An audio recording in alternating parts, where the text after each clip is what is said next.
हमारे साथ इस वक्त जुड़ गए हैं scientist doctor Ram Shrivastava. Doctor Ram Shrivastava, बहुत स्वागत है आपका इंडिया न्यूज़ में। डॉक्टर राम श्रीवास्तव, इससे पहले हमने एक जानकारी सुनी थी ओumuamua के बारे में, जो कि आउट ऑफ आर हमारी गैलेक्सी से बाहर का एक ऑब्जेक्ट था और जो हमारी गैलेक्सी से होता हुआ गुजर गया। अब ये एक और नई चीज आ रही है, जरा डिटेल में समझाएं, ये क्यों साइंटिस्ट इस पे शक जता रहे हैं कि ये कुछ एलियन स्पेसक्राफ्ट जैसा हो सकता है। देखिए, सनसनी फैलाने के लिए अक्सर कई बार ऐसा होता रहता है कि जैसे उड़न तस्तरियों के बारे में कहते रहते हैं कि उस उड़न तस्तरी देखी, बाद में पता लगा वो एक ऑप्टिकल इल्यूजन था। इस तरह का एक भी प्रमाण मौजूद नहीं है कि उड़न तस्तरियां एक्चुअली हैं ही या नहीं।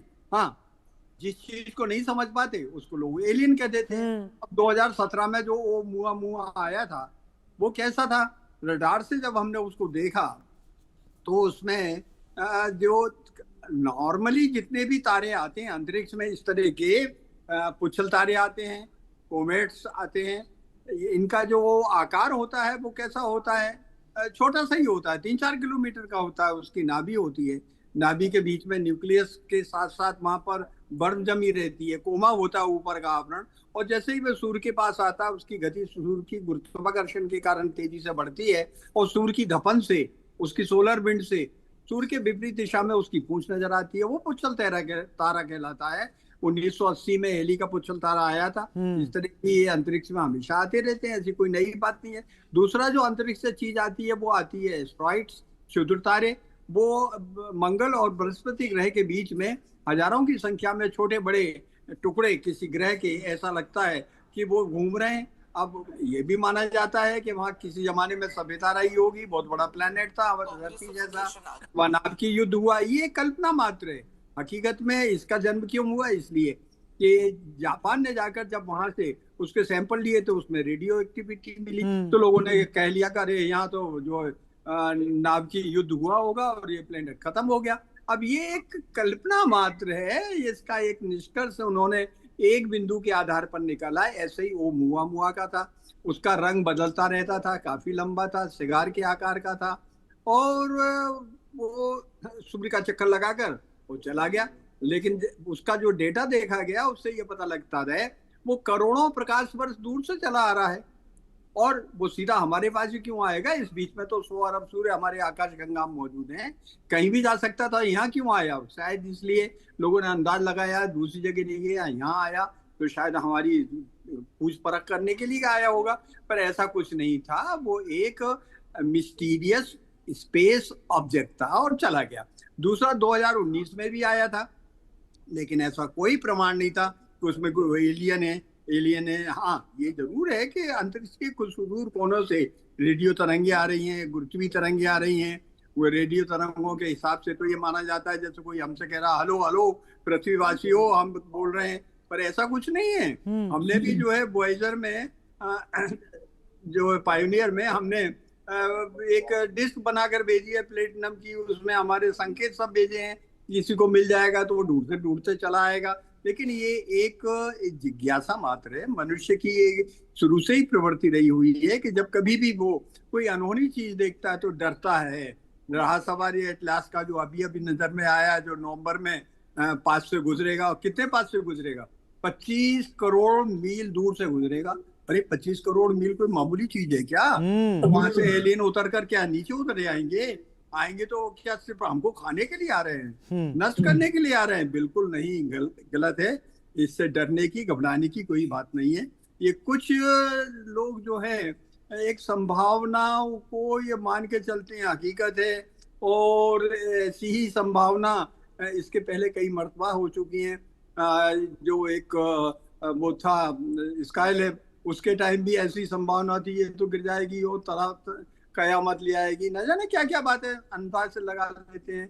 और तो और एक विशेष धर्म में 14वीं हिजरी के बाद तो ये माना जाता था कयामत आ जाएगी, और वो 14वीं हिजरी कब चली गई? 1979 में चली गई, और कयामत आई या नहीं आई? पर ये तो बिल्कुल सामने सामने है कि अंतरिक्ष में इस समय एक भी वैज्ञानिक आधार नहीं है जिसके कारण हम ये कह सके एलियंस हैं। लेकिन ये कहना भी मुश्किल है इतनी बड़ी सृष्टि में कि इस तरह धरती में जैसे जीव है ऐसे कहीं और ना हो। कारण ये है कि हमारी जो आकाश गंगा है, आकाश गंगा मतलब आप खुले आसमान में रात के अंधेरे में निकलेंगे जी। तो एक दूधिया रास्ता नजर आएगा जिसको मिल्की वे बोलते हैं। ये एक तस्तरी के समान है और कितनी मोटी है वो, इसके एक कोने से चला प्रकाश दूसरे कोने में 1 लाख साल में आता है और ऊपर से चला प्रकाश नीचे उस 50,000 साल में आता है। इसमें 100 अरब सूर्य हैं जैसे हमारा सूर्य है, और हमारा सूर्य जो है और पूरा के पूरा सौर मंडल 35,000 प्रकाश वर्ष दूर जो है केंद्र से है, और ये चक्र के समान ये घूम रहा है और ये जा रहा है वासुकी नक्षत्र की ओर। ऐसी अरबों खरबों आकाश गंगाएं हैं। तो आप ये मानकर चलिएगा कि समुद्र के पानी में से एक बूंद पानी निकाल कर अगर फेंक देंगे तो पानी की कमी हो गई, लेकिन इस पूरे सृष्टि में से अगर हमारे सौर मंडल को निकाल के फेंक दिया जाए तो कोई नुकसान नहीं हुआ। तभी तो कहा है ओम पूर्णमदः पूर्णमिदं पूर्णादि पूर्णमुदच्यते पूर्णस्य पूर्णमादाय पूर्णमेवावशिष्यते। अरे पूर्ण में से पूर्ण निकालोगे पूर्ण ही बचेगा। ये सृष्टि इतनी विशाल है, रहस्यमय है, विस्मयकारी है, मिस्टीरियस है। इसमें जो भी अनहोनी चीज दिखती है लोग उसको एलियन से जोड़ देते हैं, पर ऐसा कुछ नहीं है। डरने घबराने की कोई बात नहीं है। ये एक विस्मयकारी, आकर्षक और रोमांचक अंतरिक्ष की एक घटना है जो आएगी, देखेगी, निकल के चली जाएगी। और शंका सिर्फ इसलिए हुई है कि सामान्यतः जो भी पिंड बाहर से आता है वो सूर्य के पास आते आते उसकी गति बढ़ जाती है, लेकिन ये तीनों पिंड ऐसे आए थे 2017 का, 2019 का और इसका भी। ये मान के चलिए कि गुरुत्वाकर्षण के कारण जो इनकी स्पीड बढ़ना चाहिए थी उतनी नहीं बढ़ रही, बल्कि एक स्टेबल स्पीड से आ रहे हैं। तो माने क्या ये स्पीड कंट्रोल हो रही है, लेकिन उसके पीछे क्या विज्ञान है that is to be understood. उसको अभी वैज्ञानिक खोज रहे हैं। लेकिन ये मान लेना कि वो एलियन आ जाएंगे हमको खा जाएंगे और यहाँ पर ये कर देंगे वो कर देंगे, अरे अभी तो फ्लोरिडा के तट पर वहां पर कुछ वो घोंगे होते हैं समुद्र के, उन्होंने वहां पर अपने अंडे दिए। अरे वो तो स्नेल है, सब जानते हैं, क्योंकि उनका रंग कैसा था, गुलाबी था। लोगों ने कह दिया एलियंस आ गए, समुद्र के अंदर घुसना है, उन्होंने अपने अंडे दे दिए, अब जो है वो खा जाएंगे आदमियों को। अरे ये सनसनी फैलाने का कोई मतलब नहीं है। विज्ञान और सनसनी अलग अलग चीजें हैं, उसको समझिए, वैज्ञानिकों को मौका दीजिए, समझने दीजिए, उसका पता लगा लेंगे और उसका रहस्य का उद्घाटन हो जाएगा। और सनसनी फैलाना तो आजकल मानव सुलभ स्वभाव हो गया है। अभी हमारे यूपी में लोग चिल्ला रहे थे रात के टाइम में, अरे ये क्या ड्रोन आ गया, ड्रोन आ गया, वो चोरी करने के लिए कर लिया। क्या निकला उसमें जो है कबूतर के पैरों में जो लाइट होती है ना, लाल और नीली वाली चमकने वाली, वो छोड़ दी थी। अरे ये तो एक सनसनी फैलाने का एक तरीका है। तो मैं बिल्कुल एग्री नहीं करता कि इस तरह के कोई एलियन आकर धरती के लोगों को खाएंगे और हमको नष्ट कर देंगे। चलिए डॉक्टर राम श्रीवास्तव अपने बड़ा विस्तार से इस चीज़ को समझाया, लेकिन डॉक्टर राम श्रीवास्तव और हमारे दर्शक कैसे समझें, दूसरी बात साइंटिस्ट कैसे समझते हैं, वो कौन से पैरामीटर्स हैं जो इस बात का इशारा देते हैं कि कोई अननोन फ्लाइंग ऑब्जेक्ट एक एलियन ऑब्जेक्ट हो सकता है या वो एक एस्टेरॉइड नहीं है, कुछ और है। ये कौन कौन से पैरामीटर्स होते हैं जिन पे परखा जाता है?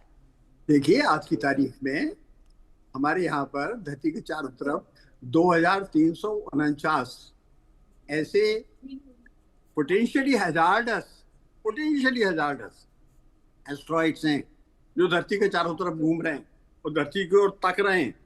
उसमें कुछ तो कई किलोमीटर बड़े हैं, कुछ छोटे छोटे हैं, और ऐसे छोटे कण आकर वायुमंडल से घर्षण करके चल जाते हैं, उनको फायरबॉल कहते हैं। तो अगर आप रात भर आसमान में देखते रहेंगे तो 10-5 आपको इस तरह की फायरबॉल दिख जाएंगी। और हमारे यहाँ पृथ्वी पर कुछ देश ऐसे हैं कि जो इन फायरबॉल का 24 घंटे जो है स्टडी करते रहते हैं, उनकी ऑर्बिट क्या है, वो कहाँ से आए थे। क्योंकि धरती जो है सूर्य के चारों तरफ जिस तल में घूमती है, उस तल से आने वाली कोई भी चीज अगर उस तल के पास आएगी और धरती भी बाई चांस वहां पहुंच जाएगी, तो इस बात की संभावना को नहीं नकार सकते हैं कि वो वायुमंडल से टकराकर ना जले। लेकिन अगर बड़ा आकार की चीज है तो वायुमंडल को भेद करके चली आएगी। ऐसी अभी एक रक्षा में आई थी। अभी जो है इसके पहले, बहुत पहले आपके जो डायनासोर यहाँ रहा करते थे, उनके तो मरने का रीजन ही ये था कि वो अंतरिक्ष से आने वाला बड़ा भारी पिंड उल्कापात जब आया तो उसने वायुमंडल के अंदर से घुसकर जो धरती में गड्ढा किया, वो गड्ढा आज भी मौजूद है। उससे जो धूल उड़ी वो पृथ्वी के चारों तरफ वातावरण में फैल गई और उसकी वजह से सूर्य की किरणें धरती पर नहीं आई और यहाँ जीवन नष्ट हो गया। तो ये तो एक प्राकृतिक क्रिया है, अगर हो रही है तो ठीक है, होगी जब अपन देखेंगे। लेकिन आज विज्ञान इतना सक्षम हो गया है, इस तरह का कोई उल्का पिंड अगर अपने रास्ता भटक कर धरती की ओर सीधा आएगा तो हमारे पास वो सुविधा है कि हम उस पर मिसाइल दाग कर उसका रास्ता बदल सकते हैं। इसलिए डरने घबराने की कोई आवश्यकता नहीं है।